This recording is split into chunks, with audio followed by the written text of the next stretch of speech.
falar conosco na sua palavra. Eu sei que você veio aqui, você quer ouvir a voz de Deus nessa noite. Então feche os seus olhos agora e vamos pedir para que o Espírito Santo tenha liberdade, possa falar conosco nesse lugar. Oh Jesus, Tu és bom, Senhor, como nós cantamos, Tu és bom em todo o tempo, Tu és maravilhoso. Nós Te adoramos, Te louvamos, bendizemos o Teu santo, precioso e poderoso nome, Jesus. E pedimos que o Senhor venha falar conosco através do Seu Santo Espírito, usando a minha vida. Senhor, eu sei que cada vida, cada pessoa aqui nessa noite precisa ouvir Tua voz. Essa palavra, ela ministrou primeiro ao meu coração, e eu espero agora ser canal para que ela ministre aos outros corações. Eu repreendo todo o impedimento, em nome de Jesus. Tudo aquilo que pode estar tentando desviar nossa atenção, tirar nossa mente aqui desse lugar, não. Eu quero chamar essa atenção, Senhor. Cativa a atenção de cada pessoa aqui essa noite, que a atenção delas, o coração delas esteja voltado para ouvir a Tua voz. Simplesmente assim, para ouvir, para receber e para serem abençoados. Que através dessa palavra haja uma ampliação da nossa visão, da nossa maneira de pensar, de ver, de compreender o que Tu tens para as nossas vidas, e que possamos sair daqui melhores do que entramos. Que assim seja, pelo poder do nome mais lindo, o nome de Jesus. Amém. Você pode dizer amém? Graças a Deus. O tema da minha palavra hoje, na verdade, é uma pergunta, e isso veio ao meu coração num momento de oração.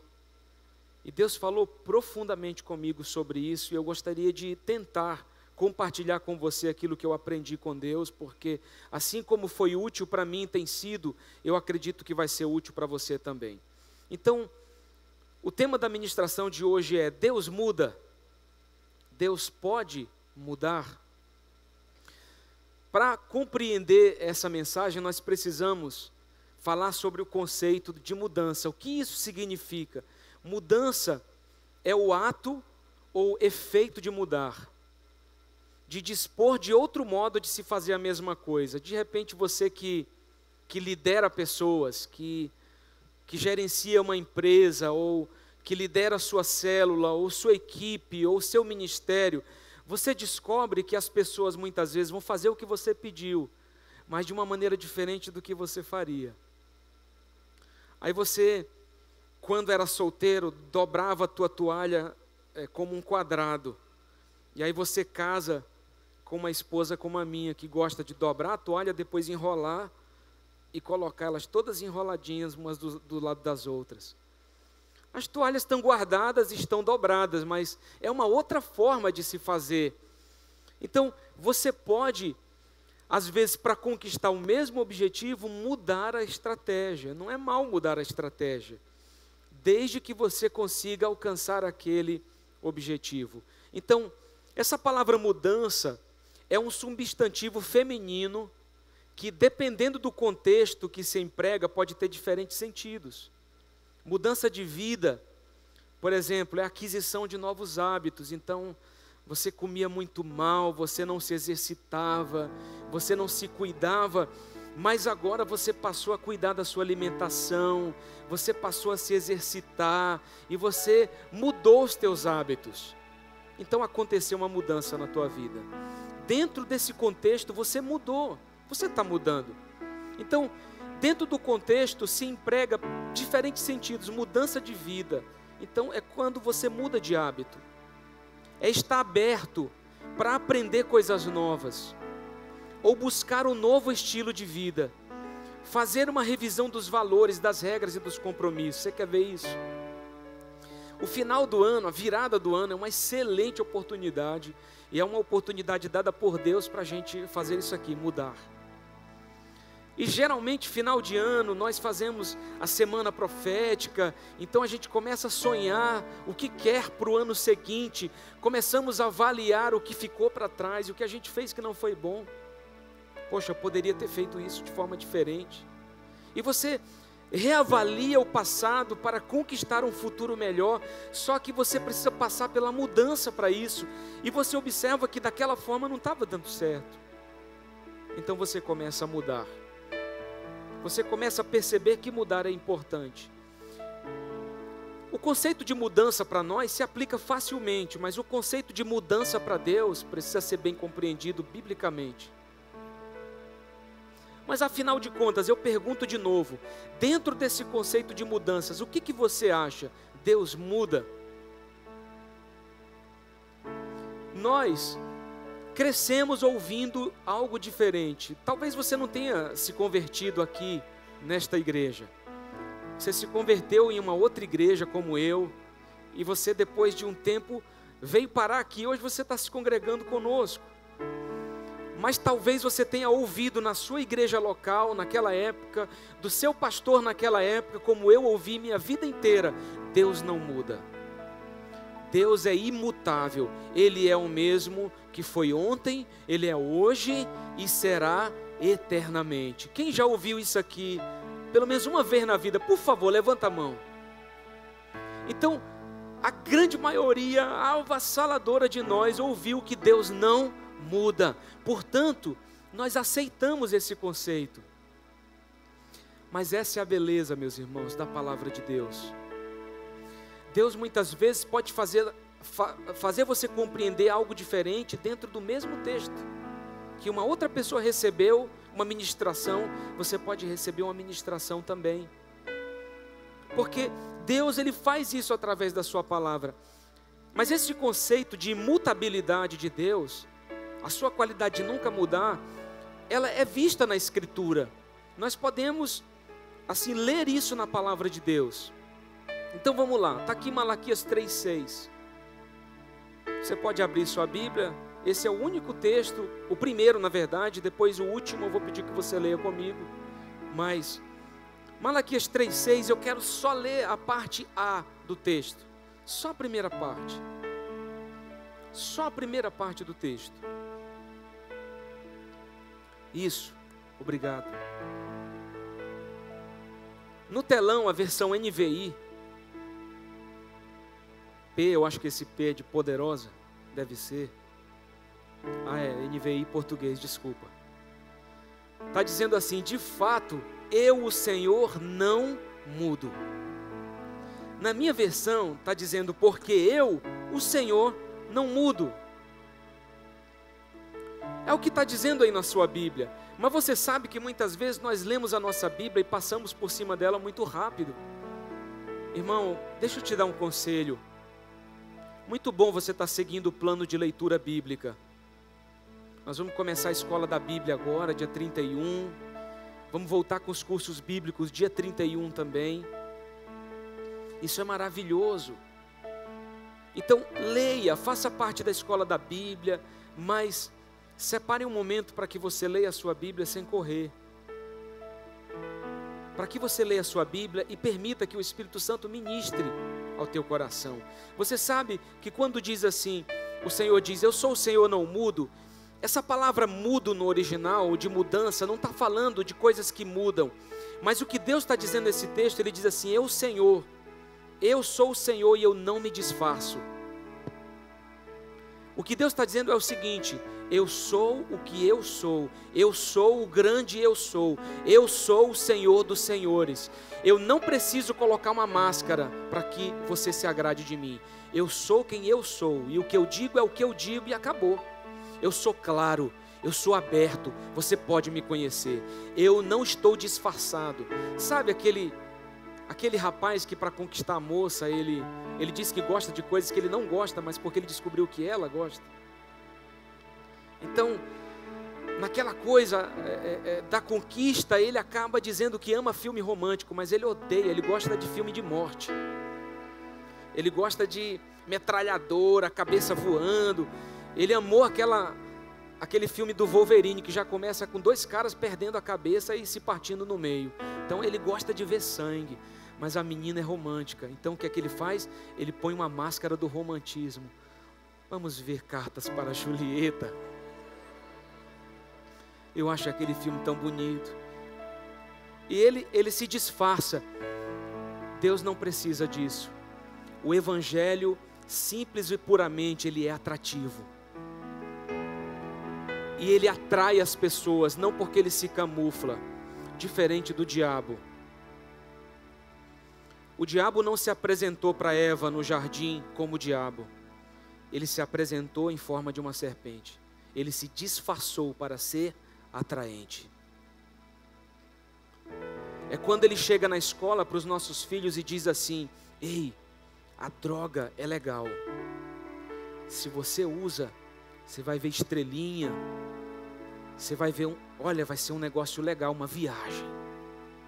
Mas ele não diz, isso vai acabar com a tua vida, com o teu futuro. O diabo nunca te apresenta o pecado como uma coisa ruim. Ele nunca te apresenta o pecado lendo a Bíblia e dizendo, você quer pecar, tudo bem, mas o salário do pecado é a morte, tá? Não, o diabo te mostra o pecado como uma coisa boa. O diabo te mostra o pecado como uma coisa bonita. Ei, você é livre. Você pode ter mais do que uma mulher, porque você é livre. Você nasceu para ser livre. E o diabo te apresenta isso. E a gente, muitas vezes, quando cai no pecado, é porque se sente mal de estar deslocado dos outros. Ah, esse aí é o santarrão, é o Bíblia, é o crentão. Mas quando Deus se apresenta para nós, Ele não se disfarça. Ele diz quem Ele verdadeiramente é. Jesus disse, eu sou o caminho, a verdade e a vida. Ninguém vem ao céu, ao Pai, se não for através de mim. Eu sou isso, eu sou simples. O alfa e o ômega, o início e o fim. Então quando Deus diz eu não mudo, Ele está dizendo, eu não preciso me disfarçar para você gostar de mim. Eu não preciso camuflar o evangelho e torná-lo mais fácil, não. A estrada é estreita, apertado é o caminho que conduz à salvação, é um caminho espinhoso. Você quer? Vem, eu vou caminhar contigo esse caminho. Mas o final dele, eu te digo, é glorioso, meu irmão. É um final maravilhoso. Mais largo, espaçoso é o caminho que conduz à perdição. Você quer vir por ele? Você pode também. O nosso Deus, eu disse para minha esposa outro dia, eu não quero falar nenhuma heresia, mas Deus é humilde, irmão. Ele não te força a nada. Ele não te obriga. O nosso Deus tem um caráter humilde. Então Ele não se disfarça. A Bíblia diz em Números 23:19, Deus não é homem para que minta, nem filho do homem para que se arrependa. Mais uma vez, a Bíblia não está falando de que Deus muda, a Bíblia está falando de que Deus não teve origem no homem, mas o homem teve origem em Deus. Deus que nos criou, nós precisamos viver a sua imagem e semelhança. Ele é o nosso exemplo e não nós, exemplo para Ele. Ele não é como a gente, nós é que temos que buscar ser como Ele. Mas nessa confusão, nós muitas vezes perdemos a essência do que nós estamos falando sobre a mudança, sobre o que Deus realmente está nos ensinando sobre isso, porque quando Ele fala aqui em Números, Ele está dizendo assim, ei, porventura, tendo Ele prometido não fará, ou tendo falado não cumprirá. Deus está falando o seguinte, ei, presta atenção numa coisa, quando eu prometo, eu cumpro. Se eu disse, você pode ter certeza, acredite, eu vou fazer. Eu quero te dizer nessa noite, se Deus em algum momento prometeu algo para você na sua caminhada, se Deus te entregou uma palavra, se Deus ministrou algo ao teu coração, não importa quanto tempo passe, se você está no lugar certo, essa promessa ela está viva e ela vai se cumprir. A Bíblia nos mostra que Abraão e Sara riram, porque Deus falou que ainda viria Isaac, o filho da promessa. Eles disseram, Senhor, mas nós estamos velhos demais, estou com quase 100. Eu estou malzão, estou com quase 100, Senhor. Deixa Ismael mesmo, não precisa não. Ele riu, Sara riu, até tentou enganar Deus dizendo que não riu, mas riu. Porque ela também muito idosa. Eu quero te falar que quando Deus promete, Ele não depende das circunstâncias. Ele não depende das coisas que te cercam. Se Ele prometeu no tempo certo, Ele vai fazer. Ele não se arrepende do que promete. Ele não volta atrás quando Ele diz, quando Ele promete. 1 Samuel 15:29 diz: também a glória de Israel é Deus. A glória de Israel não mente, nem se arrepende, porquanto não é homem para que se arrependa. Nesses textos aqui que nós lemos, nós vemos a palavra arrependimento. No mesmo contexto, a Bíblia, ela está dizendo que Deus não é como alguns que querem se aliviar de uma promessa. Essa palavra arrependimento, no original aqui, ela está falando sobre alívio. É como alguém que promete uma coisa e percebe que vai ter um esforço muito grande para cumprir o que prometeu, e ele se sai da promessa.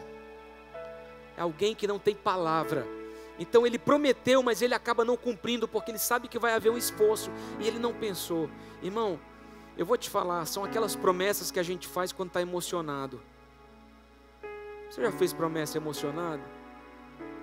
Você ganhou um prêmio, uma rifa lá, você ganhou, você ficou feliz da vida, e teu filho chegou na hora.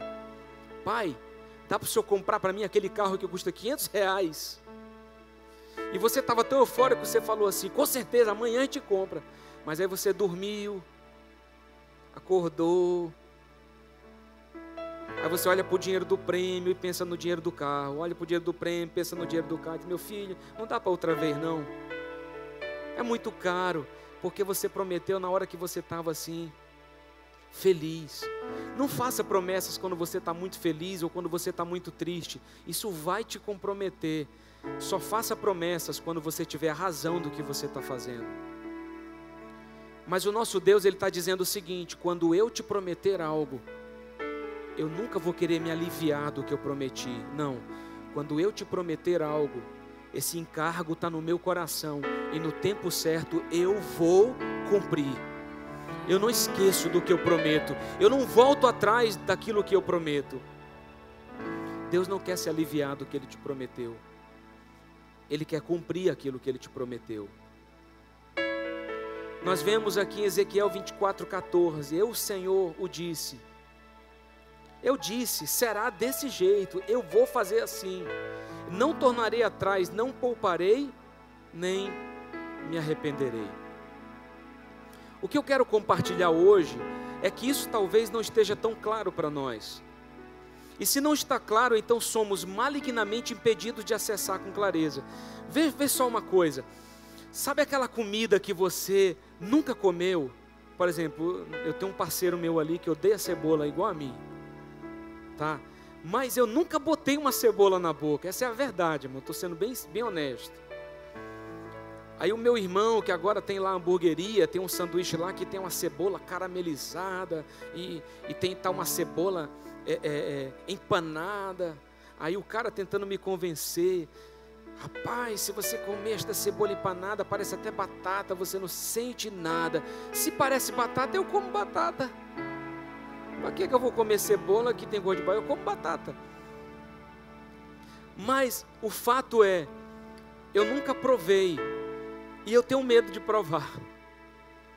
Eu tenho medo de botar a boca naquele negócio. Quando você não conhece certas coisas da Bíblia, você é impedido de vivê-las. Pensa nisso, meu irmão, por favor. Quando você não conhece o que Deus tem para você, se você não conhece, você não pode acessar. Se você não sabe o que Deus planejou, você não pode. A Bíblia diz que existem bênçãos nas regiões celestiais que estão disponíveis para mim e para você. Só que elas precisam ser acessadas. Para elas serem acessadas, você tem que saber que elas existem. E o que é interessante é que por não conhecer essas bênçãos e não saber o que Deus tem planejado, nós muitas vezes não desfrutamos. Aí vai acontecer aquilo que alguns pastores dizem brincando: nós vamos chegar no céu, vai ter um monte de coisa boa lá, embrulhada para presente, e você vai perguntar para alguém: o que é isso aqui? E ele vai dizer: isso tudo era para você, tudo isso, mas esses presentes para mim, tudo para você. Mas por que não foi entregue? Porque você não pediu direito, você não acessou isso. estavam disponíveis, mas você não se apossou deles. Então, muitas vezes nós somos impedidos malignamente, isso é diabólico, de ter clareza, de ter visão e de assim acessar o que Deus tem para nós. Apesar de todos esses textos bíblicos, eu acredito que nós recebemos um conceito, escuta isso por favor, um conceito errado dos nossos pais ou dos nossos pastores sobre o fato de que Deus não muda. Porque de que tipo de mudança nós estamos falando? Eu vou mostrar para vocês hoje que Deus ele pode mudar. A revelação é que Deus não muda na sua essência, mas Ele pode mudar em relação a alguns aspectos. Eu vou te dar um exemplo com a minha própria vida. Eu me chamo Heber Trigueiro desde que eu nasci, desde que fui registrado num cartório, Heber Pereira Trigueiro. 10 anos, na verdade quase 12 anos atrás eu me casei. Quase 11 anos atrás me tornei pastor. Eu quero te falar uma coisa, eu não sou o mesmo de 11 anos atrás. Tem pessoas aqui que me conheceram quando eu era solteiro ainda. Tem o César ali, por exemplo, que nós já somos amigos, eu sei lá quanto tempo. O César me conheceu, eu trabalhei para o César um bom tempo. Me conheceu quando era solteiro. E o César, e quem me conheceu todo esse tempo, sabe de como eu mudei. Agora, uma coisa não mudou. Eu continuo amando Jesus. Eu continuo chorando quando uma música toca e o Espírito Santo vem com a sua presença. Eu continuo amando a palavra.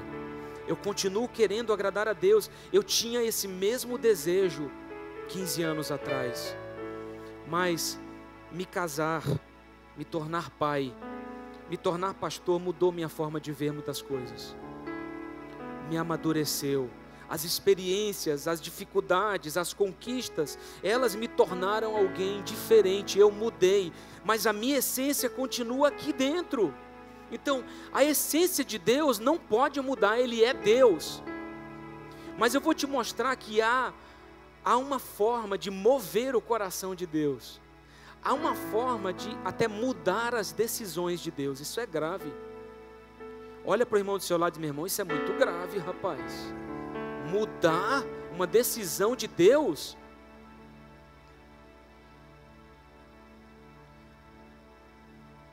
A primeira chave que eu te dou essa noite é: o que pode fazer com que o coração de Deus mude a nosso respeito? Primeira chave: Deus não despreza um coração quebrantado e contrito. Deus não despreza um coração que se humilha diante da presença dEle. Davi, ele traiu o Senhor, na verdade, ele pecou contra Deus, adulterando com Batseba, que era esposa de um dos seus generais. Ela ficou grávida, e para tentar esconder aquela gravidez e o pecado, Davi manda Urias, esposo de Batseba, para frente da batalha, o lugar mais quente, onde as espadas estavam mais acirradas. O que Davi queria? Que Urias morresse, para que ele ficasse com a esposa dele. Urias morre, Davi se apossa da esposa, eles têm um filho, esse filho acaba morrendo depois de pouco tempo de nascido. Mas um dia o profeta Natã vai até Davi, enviado por Deus, para conversar com ele sobre o seu pecado. Davi então escreve o Salmo 57. E há um momento do Salmo que Davi diz assim, só escute: abre, Senhor, os meus lábios, e a minha boca manifestará os teus louvores. Pois não te comprazes em sacrifícios, do contrário eu te daria, e não te agradas de holocaustos. Sacrifícios agradáveis a Deus são o espírito quebrantado, coração compungido e contrito, não desprezarás, ó Deus. Faze bem a Sião, segundo a tua vontade, edifica os muros de Jerusalém. Davi está dizendo: Senhor, apesar de mim, apesar do que eu fiz, abençoa o teu povo. Eles não têm nada a ver com isso. Abençoa o teu povo. E Davi continua dizendo: então te agradarás do sacrifício de justiça, dos holocaustos e das ofertas queimadas, e sobre o teu altar se oferecerão novilhos. Interessante, porque Davi vem discorrendo no Salmo 57, e ele diz assim: o Senhor não se agrada de holocaustos e sacrifícios. Mas depois, 2 versículos à frente, ele diz: o Senhor se agrada de holocaustos e sacrifícios. Aí você para e pensa: Davi está maluco? Primeiro ele diz que Deus não quer sacrifícios, ele não gosta disso. 2 versículos depois ele diz que Deus gosta. Mas entre esses versículos Davi diz assim: Senhor, tu não rejeitas um coração quebrantado. O que Davi está dizendo é: Deus, se eu trouxer para ti sacrifícios que não me custem nada, se eu trouxer para ti sacrifícios que não venham do meu coração, isso não tem valor. Mas se eu te entregar algo que flua de dentro de mim, isso sim o Senhor vai aceitar. Você pode vir nesse altar trazendo uma oferta de R$100, e de repente pode vir uma pessoa e trazer uma oferta de R$1, e a oferta de R$1 pode ser melhor recebida por Deus do que a de 100. De repente a de 100 era uma coisa qualquer, você fez por fazer, mas a pessoa que trouxe aquele R$1 deu tudo o que tinha e fez aquilo de todo o coração. Nós vemos Jesus falando sobre isso na Bíblia. Então o que Deus está falando é que o que Ele quer de nós não é o sacrifício, o trabalho em si, mas é se isso flui de dentro do teu coração, meu irmão. O que você faz para Deus não pode ser aparência, não é uma máscara. Você pode enganar os outros, mas você não pode enganar a Deus. Ele conhece o teu coração, Ele sabe quantos fios de cabelo tem na tua cabeça. Ele sabe tudo. Ele te viu quando você estava sendo formado no ventre da sua mãe. Ele sabe tudo a seu respeito, não há como enganar o Senhor. E se você faz algo para Deus, ou parte do coração, ou será algo vazio e só diante dos homens. E nós precisamos aprender que Deus quer diante dele um coração quebrantado, a ponto de Deus um dia dizer sobre Davi: esse homem, Davi não era perfeito, Davi cometeu muitos erros na sua vida, ele errou tanto que ele foi até impedido de construir o templo que veio para as mãos do seu filho, porque ele havia derramado muito sangue em batalha. Mas um dia Deus diz: achei Davi, homem segundo o meu coração, que fará toda a minha vontade. Por quê? Porque o nosso Deus maravilhoso diria isso sobre um homem tão imperfeito? Porque Davi era um homem que se arrependia facilmente. Ele não era orgulhoso, ele não se defendia no seu pecado, mas quando isso aconteceu, ele reconheceu e ele se humilhou. Aí nós vemos aqui em Isaías, quando a Bíblia nos mostra um momento em que Isaías é levado por Deus a dar uma palavra para Ezequias. Ele diz: olha, Ezequias, você está doente, e Deus mandou te dizer: você vai morrer. Você vai morrer. E Isaías vai embora. A Bíblia diz que o rei Ezequias, ele encosta a cabeça na parede do seu quarto e ele ora. E ele chora compulsivamente. Antes de Isaías sair do palácio, ele volta. Deus fala: volta, Isaías, porque eu ouvi o choro e a oração de Ezequias.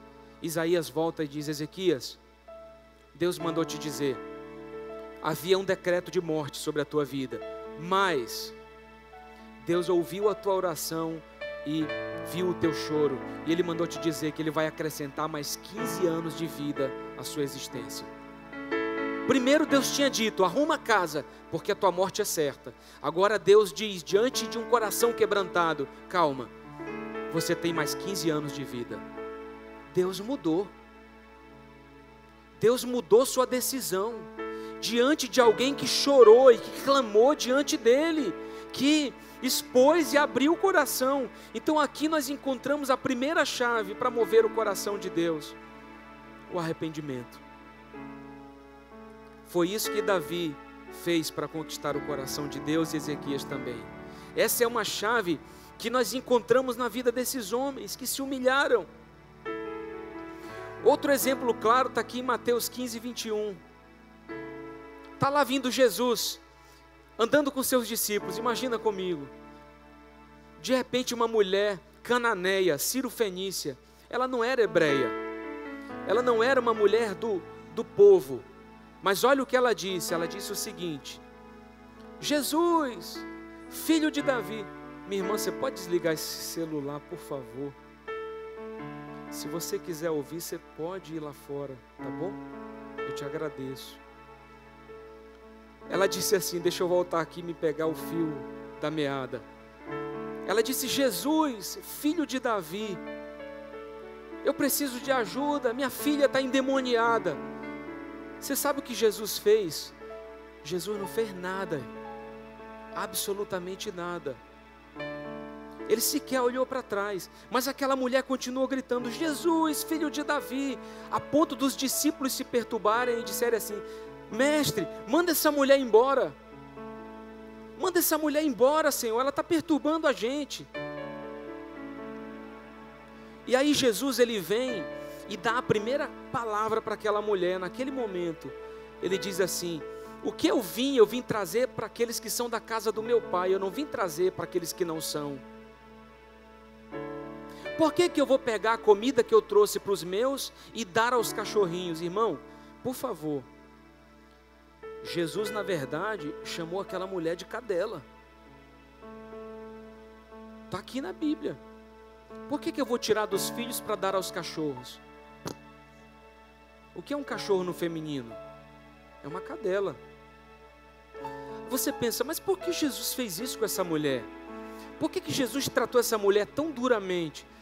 Jesus, ele não dava ponto sem nó. Ele tinha um propósito na vida daquela mulher.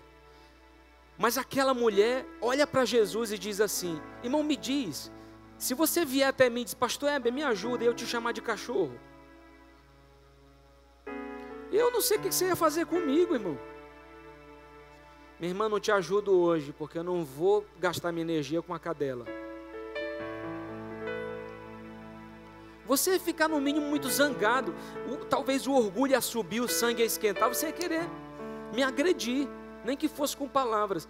Mas essa mulher, ela se rebaixou ainda mais e disse assim, Senhor, tudo bem, eu não sou mesmo do teu povo, mas os cachorrinhos também comem das migalhas que caem da mesa do seu Senhor. Não importa se eu sou uma cadelinha, um cachorrinho, não importa, Senhor, eu estou me humilhando, eu como nem que seja as migalhas que caem. Sabe o que Jesus diz para aquela mulher? Ele diz, ó mulher, grande é a tua fé, faça-se contigo como queres. E desde aquele momento sua filha foi curada.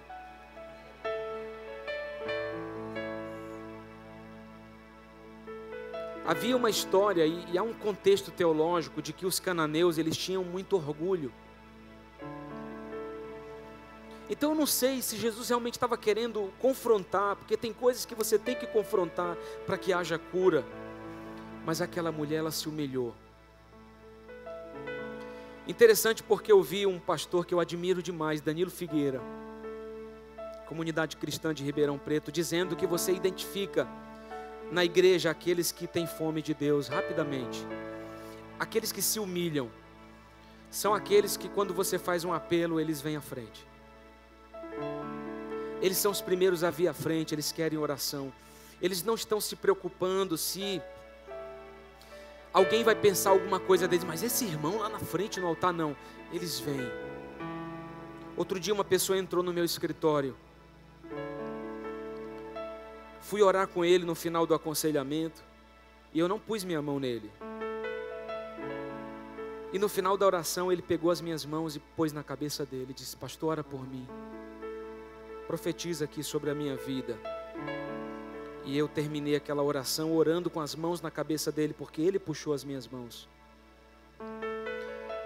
E quando ele levantou a cabeça, ele estava chorando. Eu olhei para ele, rapaz, essa tua atitude me quebrou. A tua atitude é a atitude de alguém que realmente quer Deus.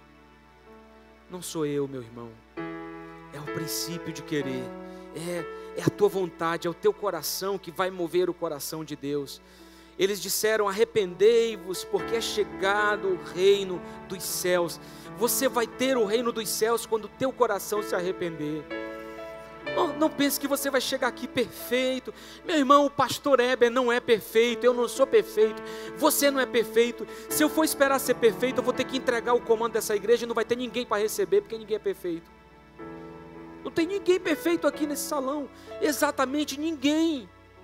Se você for esperar a perfeição para vir à casa de Deus, para se congregar, para buscar Deus, eu quero te falar, você não vai encontrar um lugar para isso. Está na hora de nós nos quebrantarmos e nos derramarmos diante dEle. Deus não rejeita um coração quebrantado e contrito. Segunda chave, nós temos que lembrar a Deus de suas promessas. Uma das coisas que Deus não pode mudar é a sua própria palavra. Deus não se esquece, mas o contexto de relembrar aqui é reivindicar com temor o cumprimento das promessas de Deus sobre nós. Senhor, a tua palavra diz em Salmos 112, que o homem que teme ao Senhor, esse terá bens e riquezas na sua casa, e seus filhos serão poderosos sobre a terra. Senhor, eu estou caminhando um caminho de temor. Toma o João Pedro nas tuas mãos. Faz dele um homem influente e poderoso sobre a terra. Eu me aposto da tua, é uma promessa, eu me aposto da tua promessa. Senhor, eu honro meu pai e a minha mãe. E o Senhor disse que se eu honrasse meu pai e a minha mãe, eu teria uma vida longa e próspera. Senhor, eu estou honrando meu pai e minha mãe. Eu me aposto da promessa de viver muito e viver bem. Existem promessas que são bíblicas, não existem orações mais poderosas do que as orações que você cita a palavra de Deus. São as orações que você utiliza a própria palavra, como Jesus usou no deserto, a palavra. Você usa a palavra. Você não espreme Deus contra a parede. Não, você faz isso com respeito e com amor. Deus é soberano. Quem manda é Ele, nós não, irmãos. Ele tem o controle do universo em suas mãos. Nós não. Você não vai conseguir, por mais que você tente controlar toda a sua vida e as coisas que te cercam. Você não pode controlar tudo. Você vai ficar louco se você quiser controlar tudo. Só quem pode controlar tudo é Deus. E nós nos entregamos nas mãos dEle. Ele sabe tudo. Então, você reivindica, você o relembra das promessas. Isso é importante. Mas Deus se esquece, pastor, não é o fato de Deus se esquecer, é igual um filho.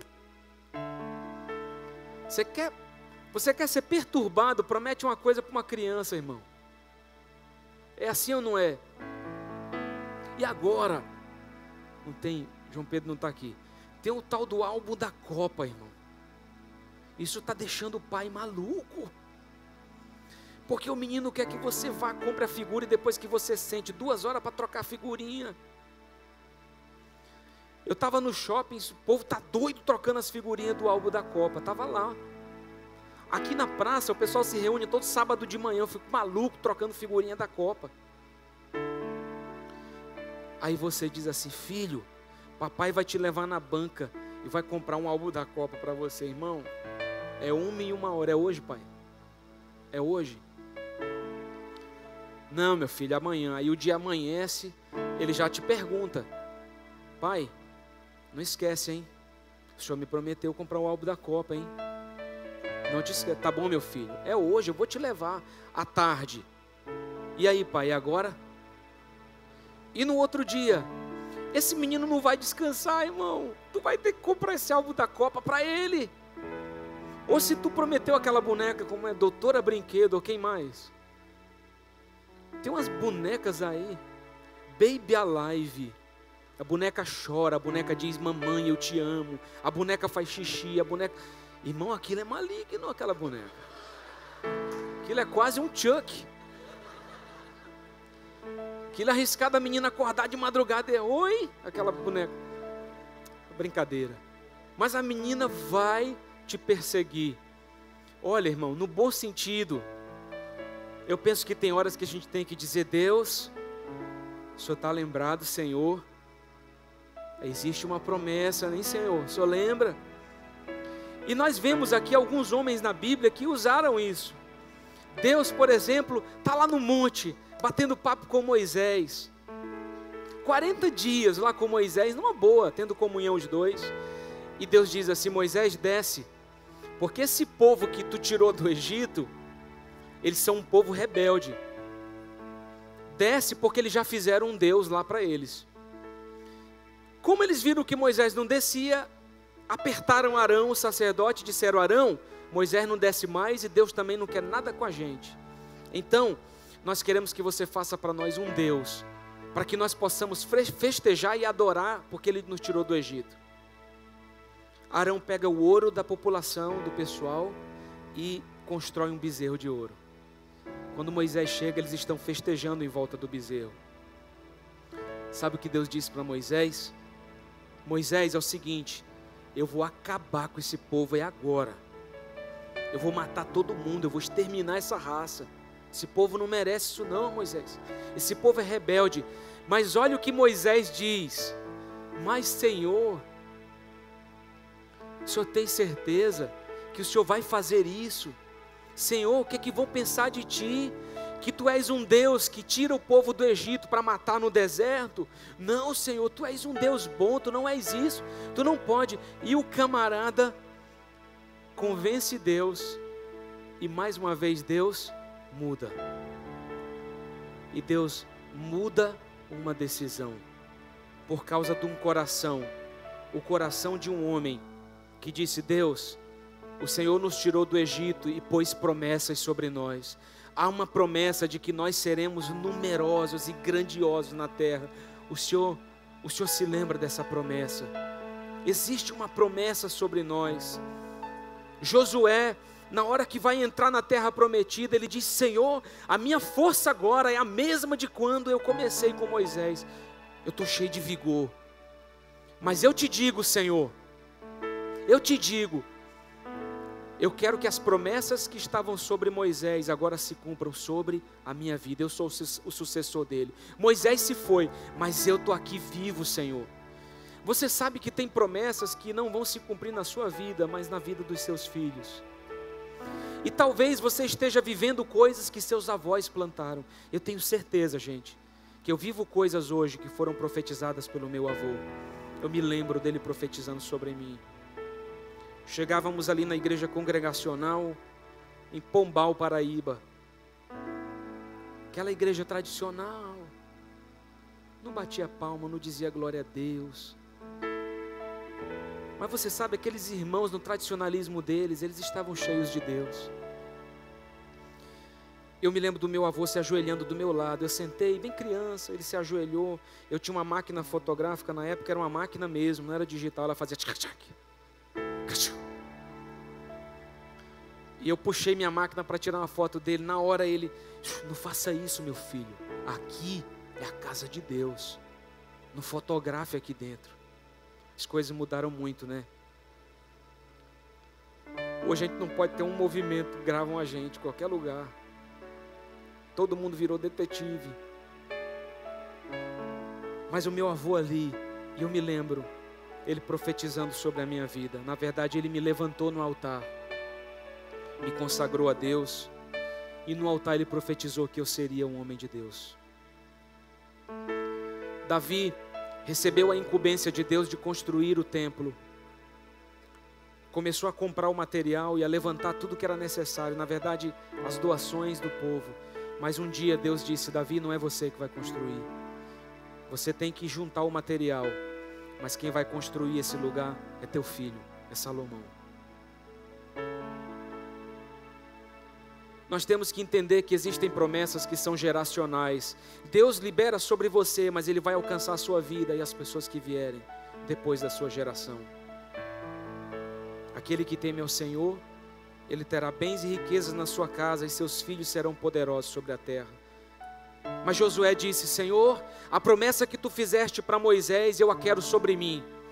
Eu vou entrar nessa terra, e essa terra é a terra prometida. Me dá força para que os gigantes caiam e para que nós possamos tomar posse dela. Mas eu me lembro de Moisés. Há um momento que Deus fala para Moisés: pode ir, Moisés, vai, segue em frente.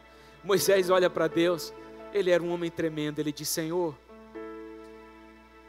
então agora o Senhor me faz trazer o povo do Egito, e o Senhor não vai conosco. Moisés diz, e fala uma das partes mais bonitas da Bíblia. Ele diz: Senhor, não me faça sair desse lugar se a tua presença não estiver comigo. O Senhor prometeu que estaria comigo. Eu vim porque o Senhor me levantou. Eu não vou sair desse lugar, Senhor, se a tua presença não estiver comigo. E Moisés, ele é exagerado, ele diz assim: não só isso, mas eu quero ver o teu rosto, eu quero ver a tua face, eu quero ver a tua glória. E Deus, eu penso Deus parando, olhando: Moisés, tu é demais, hein, rapaz? Tu é demais. E Deus olha para Moisés e diz assim: tudo bem, Moisés. Aí Moisés diz: mas Senhor, se eu achei graça aos teus olhos, então que a tua presença vá comigo. Deus olha para Moisés e diz: tudo bem, Moisés, você não pode ver o meu rosto, porque nunca alguém viu o meu rosto e permaneceu vivo. Você não tem condição para isso, você não tem estrutura, mas eu vou te colocar na fenda da rocha, e vou pôr a minha mão sobre ti, e eu vou passar a minha glória diante de ti, e você vai ver minhas costas. Irmão, qual foi o outro homem na Bíblia que viu as costas de Deus? Que viu Deus passar? Ninguém mais, irmão. Desse jeito aqui, ninguém. Mas Deus passa e revela a sua glória. Não completa, porque Ele não podia. Mas Ele revela a sua glória a Moisés. E Ele vai com Moisés. Então nós aprendemos que a segunda chave é olhar para Deus e falar das suas promessas, é orar usando a sua palavra, é reivindicar aquilo que é nosso. É nosso. Uma vez Deus falou comigo e com a minha esposa: vocês têm que profetizar. Profetizem. Mesmo quando o dinheiro não der, profetize. Mesmo quando as circunstâncias forem contrárias, profetize. Você precisa acreditar, você precisa ter fé. E nós entramos então na última e terceira chave: a fé. O nosso Deus, meus irmãos, é um Deus de outras chances. E para acessar uma outra chance com Deus, você precisa agir com fé. Hebreus 11:6 diz: de fato, sem fé é impossível agradar a Deus, porquanto é necessário que aquele que se aproxima de Deus creia que Ele existe e que é galardoador dos que o buscam. Você não pode orar e se aproximar de Deus não acreditando que Ele pode fazer. Você precisa orar acreditando que Ele pode mudar aquela circunstância da sua vida, que Ele pode te ajudar a vencer aquele desafio. A fé não fala apenas de palavras, mas de uma postura e de uma atitude de vida. Como diz, 2 lavradores, os 2 eram cristãos e os 2 estavam orando por chuva, mas só um deles arou a terra e pôs a semente, coisa que você só faz quando vai chover. O outro ficou esperando a chuva cair para depois, a chuva caindo, arar a terra e pôr a semente. Quem é que realmente teve uma atitude de fé? Aquele que fez como se a chuva fosse cair, sem ter certeza de que ela realmente iria cair, por fé. A sua fé, a gente até ouviu o Farley falar sobre isso aqui. A sua fé, ela pode mover o coração de Deus. E eu encontro um texto bíblico que me toca muito. Se você for ler a palavra, você vai descobrir que Jesus, ele tinha uma casa onde ele descansava, em Cafarnaum. Ele ia para esse lugar para ter um tempo. Descobriram que Jesus estava lá e foram para casa, aquela multidão, rodearam a casa, entraram e aquela loucura. Mas 4 amigos, tinha um 5º amigo que era paralítico, deficiente, ele não andava. Eles queriam levar aquele amigo deficiente até Jesus, para que Jesus o curasse, mas eles observaram que não dava para passar por causa da multidão. Aqueles caras então tiveram uma ideia, os 4. Aqueles caras, eles deviam ser engenheiros, ou devia ter uma aptidão para isso. Eles pensaram: vamos subir essa casa. Subiram a casa, calcularam o lugar exato onde estava Jesus pregando. Então eles começaram a destelhar aquela casa. Eu fico imaginando aqueles homens destelhando aquilo, e não era telha normal, aquilo devia ter palha junto, alguma coisa, uma casa que não devia também ter forro, e eu fico imaginando aquilo começa a cair, e Jesus olha para cima: meu Deus, estão destelhando a casa. O que está acontecendo? De repente os caras não só destelharam a casa, mas como estão descendo um paralítico por cordas. E o cara para na frente de Jesus. Jesus olha para ele e diz assim: rapaz, que fé tremenda, que fé maravilhosa. Olha, Jesus, vendo-lhes a fé, disse ao paralítico: filho, os teus pecados estão perdoados. Você vê que Jesus não diz para ele apenas assim: levanta e anda, toma a tua cama, vai, pega na minha mão, se levanta. Não, Jesus não só o cura fisicamente, mas Jesus liberta a sua vida eternamente. Jesus diz para ele: o que eu tenho para te dar é muito mais do que uma cura física. Eu tenho o reino dos céus para implantar dentro do teu peito. Eu tenho algo para fazer que vai mudar a tua vida para sempre. Ei, a tua fé não só te curou, mas ela te salvou. O arrependimento, a lembrança de suas promessas, lembrando Deus, reivindicando isso com amor e respeito, e a nossa fé de que Deus vai fazer, isso pode mover o coração de Deus. Eu não sei exatamente em que panorama está a sua vida, ou em que parte da sua vida você está hoje. Talvez você diga para mim: ah, pastor, esse ano está sendo maravilhoso, sensacional. Mas talvez você diga: pastor, esse ano está sendo um ano tão difícil. Esse ano está sendo um ano dos mais difíceis da minha vida. Eu estou enfrentando questões na família, eu estou enfrentando questões financeiras, eu estou enfrentando questões emocionais. Eu quero te falar que existe uma forma de mover o coração de Deus. E essa noite nós podemos fazer isso. Nós podemos nos humilhar diante dele, dizendo: Senhor, Tu és o Senhor e eu não. Tu és quem governa e eu não. Tu és aquele que reina e eu não, Senhor. E dizer: Senhor, mas eu me recordo das promessas que eu recebi na minha infância, promessas que eu recebi dos meus avós. Eu tomo posse de cada uma delas, e eu tenho fé de que o Senhor vai mudar toda essa situação na minha vida. Abra sua Bíblia, e esse é o último texto que nós vamos ler, e vamos orar depois. Tiago, capítulo 4, versículo 1.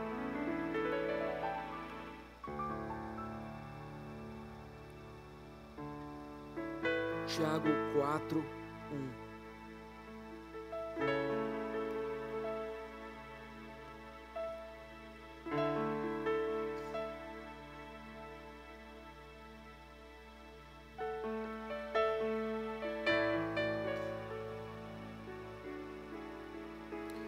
A Bíblia diz assim: se você não tem Bíblia, você pode acompanhar nos telões aí. De onde procedem guerras e contendas que há entre vós? De onde, senão dos prazeres que militam na vossa carne?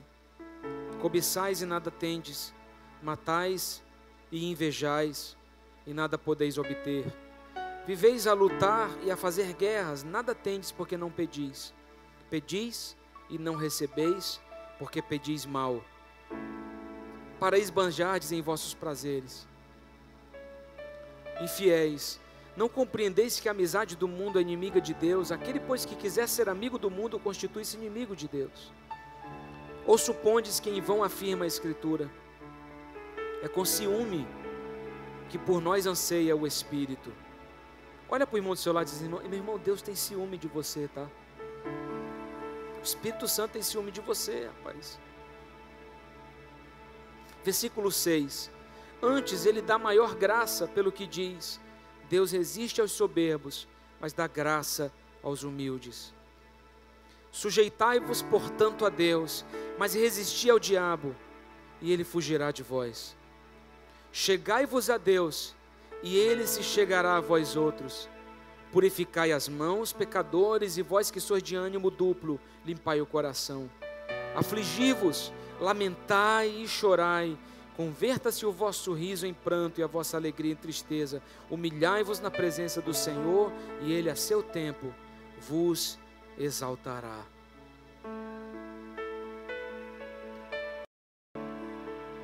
Graças a Deus.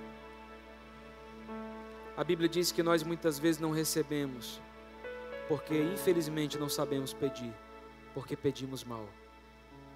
Pedimos sem conhecimento, ou pedimos pensando em nós mesmos esbanjarmos isso. Pensa comigo, eu chego diante de Deus e digo assim: meu Deus, tua palavra diz que alguns plantam, outros regam e outros colhem, mas o Senhor é que dá o crescimento. Senhor, faz essa igreja crescer. Eu quero pastorear 10.000 pessoas nessa cidade. Sabe por quê, Senhor? Porque eu quero ser reconhecido como o melhor de todos os pastores. Porque eu quero que esta igreja seja a maior igreja da região. Eu quero que as pessoas, ao olhar para nós, fiquem assustadas, dizendo: uau, que igreja grande. Você acha que esse é um pedido certo para fazer diante de Deus? 10.000 pessoas seria uma grande bênção, porque são 10.000 vidas ganhas para Jesus. É maravilhoso, mas não é isso que conta. O que conta é o que sai do coração. Tem muitos cristãos que estão comparando a sua vida com a vida dos ímpios. Mas, Senhor, eu te sirvo, mas o ímpio, ele parece que prospera mais do que eu, parece que tem mais dinheiro, parece que é mais feliz do que eu. Eu quero te falar que a prosperidade de quem não serve a Deus, ela é só ilusão. De que vale o homem ganhar o mundo inteiro e perder sua própria alma? A Bíblia diz que é como a moinha que o vento espalha, é como se fosse uma palha que é soprada pelo vento. Mas a prosperidade do cristão é uma prosperidade que não é só aqui, ela será para toda a eternidade. Então eu posso fazer um pedido a Deus, mas pensando no meu ego. Não, Senhor, eu quero pastorear uma igreja, eu te peço 10.000 vidas. Mas quanto mais essa igreja crescer, que eu me torne mais simples e humilde. Quanto mais essa igreja crescer, que eu me torne mais servo de todos. Quanto mais ela crescer, que eu menos seja visto. E que o Senhor seja glorificado e exaltado.